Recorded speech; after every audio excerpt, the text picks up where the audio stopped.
নমস্কার বন্ধুরা, দেখুন এর আগে বাটির কাজ আপনারা অনেক দেখিয়েছি। আজকের কাজটা লক্ষ্য করুন ভালো করে। বাটির স্যাপ খারাপ হলে কি করে বুঝবেন, বুঝতে পারলো না দেখিয়েছি। ভিডিওটা ভালো করে দেখুন, তাহলে বুঝতে পারবেন।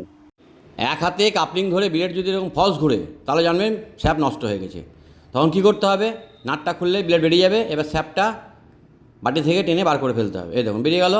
এবার লক্ষ্য করুন এই জায়গাটায়, দেখুন এই যে স্যাপের মাথাটা গোল রাউন্ড হয়ে গেছে, আর এই স্যাপের মাথাটা দেখুন স্কোয়ার। এই স্কোয়ার অংশটা ব্লেডের স্কোয়ার অংশে ঢুকে যাচ্ছে, আর এখানটা রাউন্ড হয়ে যাওয়ার জন্য কী হচ্ছে, ব্লেডটা ঘুরছে। তাহলে এই যে স্কোয়ার অংশটা দেখুন, এই ব্লেডের স্কোয়ার অংশে ঢুকে গেল। এবার এখন যখন নাট টাইট দিয়ে দেওয়া হবে, তখন কী হবে, ব্লেডটা স্যাপের সঙ্গে ফিক্সড হয়ে যাবে। এইবার এখানে একটু ওয়াসার দিলাম, নারকেল তেল দিলাম, দেওয়ার পরে স্যাপটা বুসের মধ্যে ভরে দিলাম। এক হাতে ব্লেডটা ধরে বাটির নিচের দিকে যে পরিমাণ গ্যাপ ছিল, ওয়াসার দেওয়ার পরে কাপলিংটা ঘড়ির কাটার উল্টো পাক দিয়ে লাগিয়ে দিলাম।